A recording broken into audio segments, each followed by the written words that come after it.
Chers amis, chers collègues, permettez-moi de donner la parole au président de la République démocratique du Congo, Monsieur Félix Tshisekedi Tshilombo.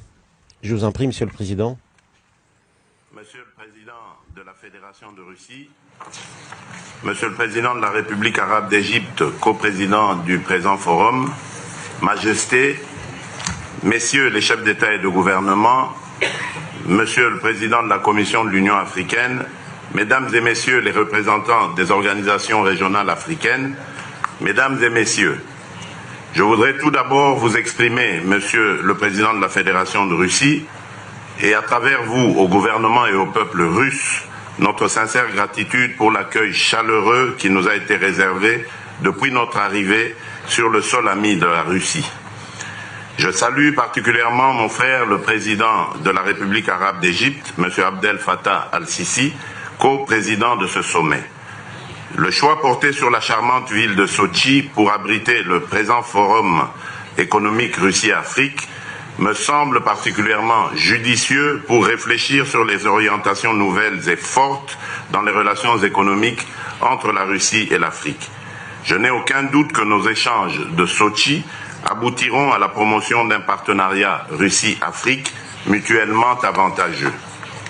Messieurs les présidents, Mesdames et Messieurs, les impératifs de coopération et de développement ont conduit mon pays à adopter le bon voisinage et l'ouverture au monde comme principe directeur de notre politique étrangère qui met l'intérêt supérieur de l'homme congolais au centre des partenariats porteurs de croissance forte et inclusive. Longtemps victime de conflits et de reculs socio-économiques, mon pays, la République démocratique du Congo, mesure l'importance du dialogue des civilisations et du respect des souverainetés nationales. Les efforts des pays africains pour le développement et le mieux-être social sont sérieusement handicapés par manque de vision politique commune et concertée. Dans l'esprit d'un partenariat bénéfique pour la Russie et l'Afrique, le présent forum de Sochi devra répondre aux attentes des parties prenantes.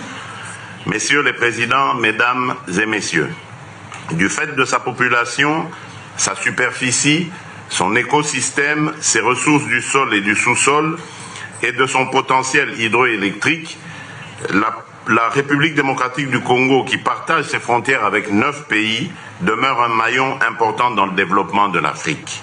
Selon la Banque africaine de développement, l'Afrique a besoin d'importants investissements situés entre 130 et 170 milliards de dollars par an, avec un gap de 68 à 108 milliards de dollars. La forte dépendance au secteur minier n'a pas été propice à l'émergence des économies africaines. Dans le cas spécifique de mon pays, entre 2010 et 2014, les entreprises minières et pétrolières ont mobilisé des revenus de l'ordre de 48 milliards et demi de dollars, alors que le pays n'en a tiré que 6 milliards 9 de revenus.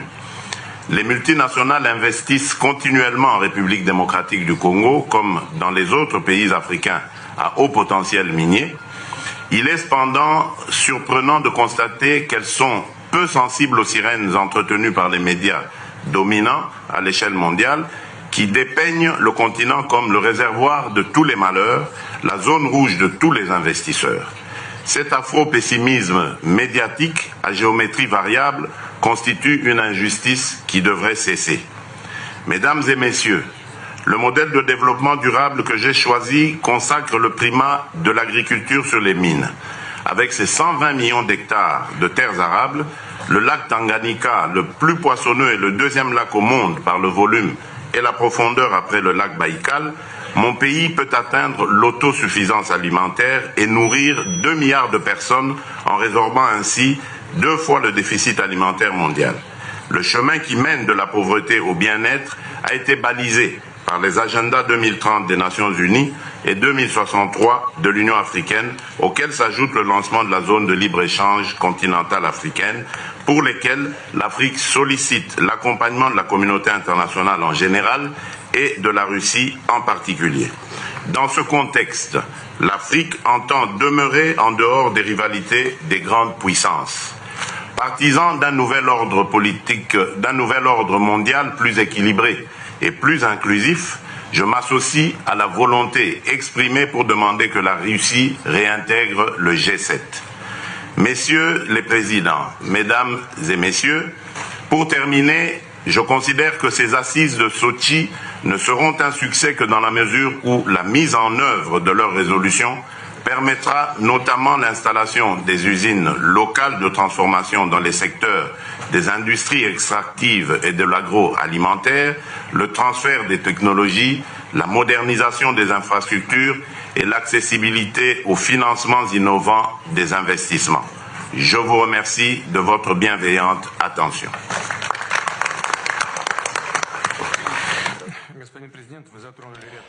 Monsieur le Président, vous avez évoqué plusieurs questions très intéressantes. Je ne vais pas m'attarder sur toutes ces questions-là, mais je vous remercie bien évidemment pour l'appréciation que vous avez donnée de l'importance de notre forum. Mais en ce qui concerne la répartition juste des revenus d'exploitation des ressources, c'est une question qui se pose devant tous ceux qui travaillent dans ce domaine-là. Ça peut paraître paradoxal, mais la Russie elle-même, dans les années 90, au début des années 2000, a été confrontée à ce type de problème, et surtout dans le cadre de ce qu'on appelait des accords de concession. Mais avec nos partenaires, nous avons pu résoudre ce type de problème. Et je pense qu'au moment où tout le monde va se dire que cette répartition doit être juste par rapport au pays où on travaille, donc on pourra trouver des solutions. Excellence, Monsieur le Président de la Fédération de Russie, du pays qui accueille notre forum et notre sommet, Monsieur Poutine, Monsieur le Président Al-Sisi, Monsieur le Président en exercice de l'Union africaine, c'est avec un sentiment de très grande satisfaction que je participe à ce sommet Russie-Afrique, cette initiative qui se développait au sommet, justement pour développer le dialogue visant à mettre au point des approches communes dans l'intérêt de pays africains, mais aussi de la Russie, bien évidemment. Nous, Africains, nous bénéficions beaucoup des relations solidaires que nous avons avec le peuple russe, qui nous a aidés encore dans les années de la lutte pour l'indépendance, dans la période de libération nationale. Notre République exprime également la solidarité avec les efforts qui ont été consentis et qui nous ont permis de préserver notre souveraineté et de passer à l'étape du développement indépendant. Nous soutenons également les aspirations qui sont formulées dans ce sens par d'autres peuples africains. La participation de la Russie à ce type d'activité nous permet aujourd'hui de mieux définir nos activités dans l'intérêt de tous, de la Russie, mais aussi des pays africains. Ceci se base sur les conditions de la paix, de la sécurité et du développement durable. Et dans ce sens, il est très important de développer entre la Russie et le continent africain des relations qui pourraient contribuer à la résolution des problèmes auxquels nous sommes face aujourd'hui. Mesdames et messieurs, permettez-moi de vous dire qu'on assiste aujourd'hui à une diversification de l'économie en Angola, ce qui crée de bonnes conditions pour attirer des investissements étrangers, par exemple dans le secteur de minerais, dans l'agriculture, dans l'énergie, dans les télécommunications et dans d'autres secteurs aussi. Je voudrais souligner que les investisseurs russes possèdent de très bonnes conditions pour développer dans notre pays les opportunités en matière économique dans l'intérêt commun de nos deux pays. Cela constitue bien évidemment notre intérêt pour l'avenir et nous passons à un niveau plus élevé du développement des coopérations économiques, mais aussi dans la croissance africaine, et cette expérience peut être utilisée pour d'autres pays de l'Afrique aussi. Nous pensons que notre coopération doit aujourd'hui s'élever à un niveau qualitativement nouveau.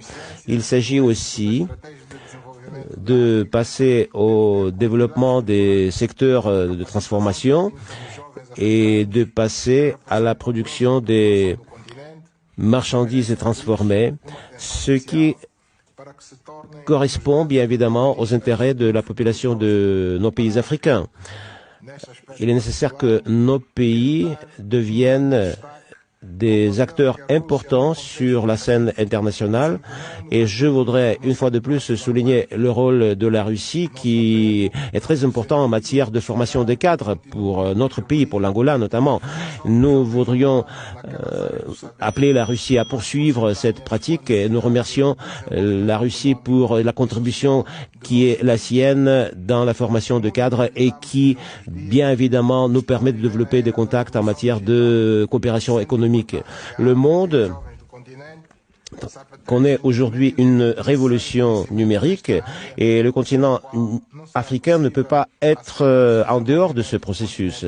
Et là aussi, nous sommes très intéressés à développer avec la Russie des relations de coopération et la Russie pourrait jouer un rôle très important, déterminant, voire dans ce sens-là. Je vous remercie de votre attention. Je vous en prie. Monsieur Denis Sassou Nguesso.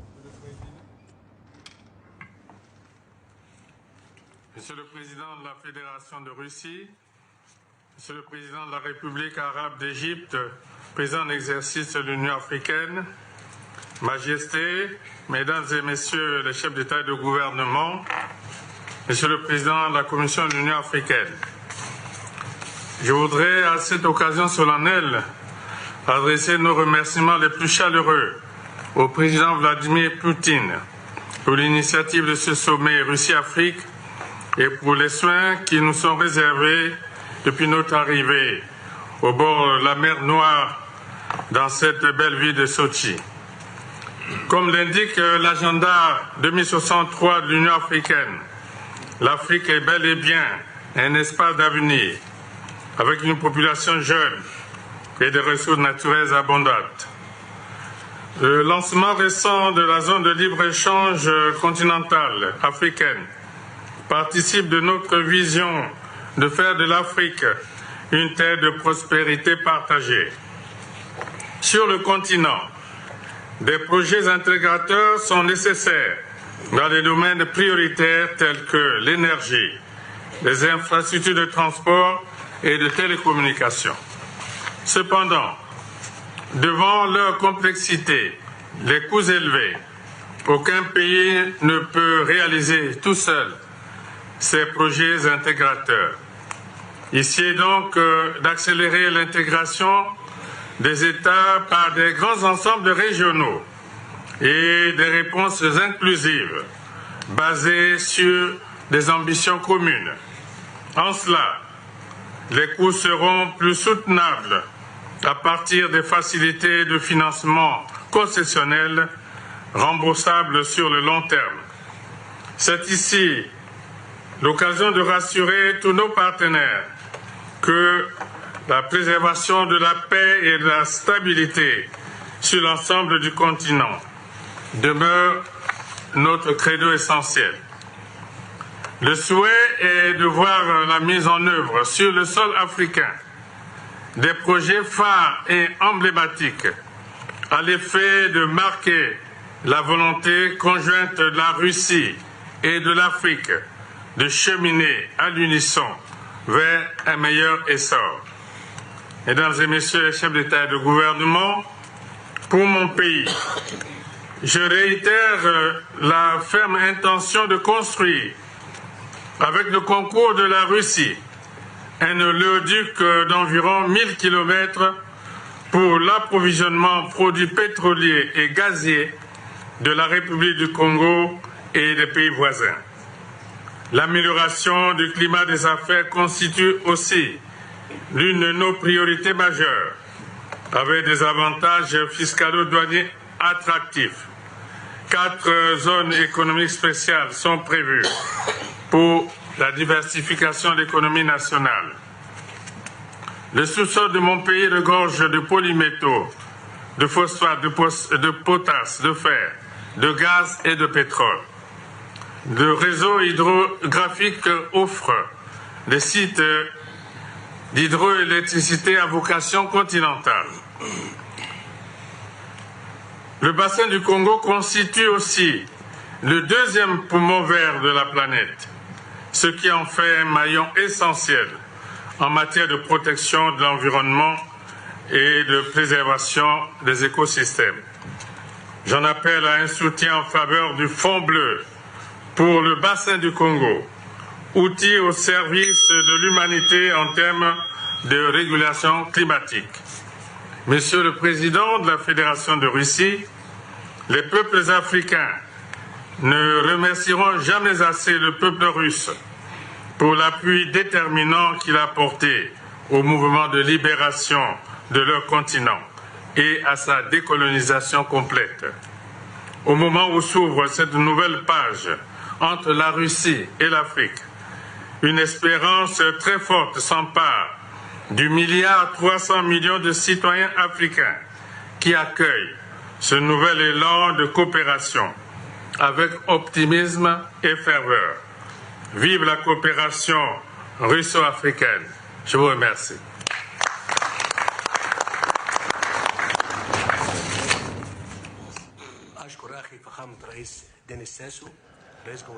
Je vous remercie, Monsieur le Président de la République de Congo. Et je voudrais passer maintenant la parole au Président de la République de Côte d'Ivoire. Monsieur le Président de la Fédération de Russie, Monsieur le Président de la République arabe d'Égypte, Président en exercice de l'Union africaine, Majesté, Mesdames et Messieurs les chefs d'État et de gouvernement, Mesdames et Messieurs, je suis heureux de prendre la parole à l'occasion de ce premier sommet qui réunit la Fédération de Russie et le continent africain.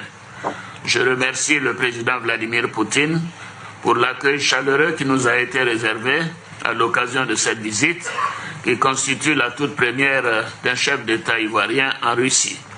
Je félicite le président Al-Sisi, président de la République arabe d'Égypte, président en exercice de la conférence des chefs d'État de l'Union africaine, co-organisateur de ce premier sommet en Fédération de Russie. Monsieur le Président Vladimir Poutine, le réengagement de la Russie en Afrique se concrétise à un moment décisif pour notre continent, confronté à d'importants défis. Au plan sécuritaire, la présence de la Russie à nos côtés contribuera sans aucun doute à renforcer les capacités de nos armées pour lutter plus efficacement contre le terrorisme, notamment dans les régions du Sahel et du bassin du lac Tchad. Au plan économique, la Russie pourrait aider l'Afrique à réaliser son potentiel énergétique et à accroître sa production électrique afin de répondre aux besoins des populations et des industries dans un continent en pleine croissance économique.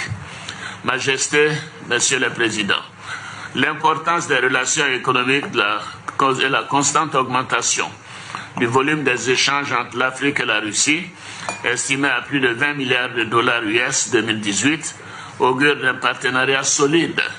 De plus, le forum économique qui s'est tenu en amont de notre sommet nous permettra de diversifier davantage nos échanges et de tirer pleinement profit de l'extraordinaire potentiel de nos économies. Pour ce faire, il est nécessaire de mettre un accent particulier sur la transformation de nos matières premières et sur l'industrialisation de nos pays en vue de mieux lutter contre la pauvreté et d'offrir des opportunités à la jeunesse. L'Afrique et la Russie ont vocation à œuvrer ensemble pour soutenir et promouvoir le multilatéralisme et maintenir la paix dans le monde. À cet égard, je voudrais, Monsieur le Président Vladimir Poutine, saluer votre action déterminée contre le terrorisme et vous encourager à la poursuivre en Afrique. La Côte d'Ivoire se félicite de la contribution importante de la Russie aux opérations de maintien de la paix en Afrique, tout comme du soutien de la Russie à l'Afrique dans le cadre de la réforme du Conseil de sécurité des Nations Unies. Monsieur le Président, au plan bilatéral, je salue la bonne qualité des relations qui unissent nos deux pays et l'augmentation constante du volume de nos échanges.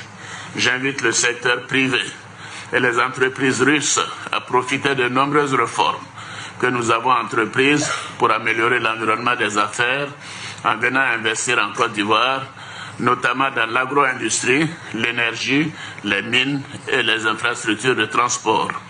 Au plan diplomatique, je me réjouis de la parfaite collaboration entre nos deux pays, notamment au Conseil de sécurité des Nations Unies, où la Côte d'Ivoire siège en tant que membre non permanent jusqu'en décembre 2019. Monsieur le Président, Excellences, Mesdames et Messieurs, je voudrais pour terminer souhaiter un franc succès à nos travaux. Je vous remercie.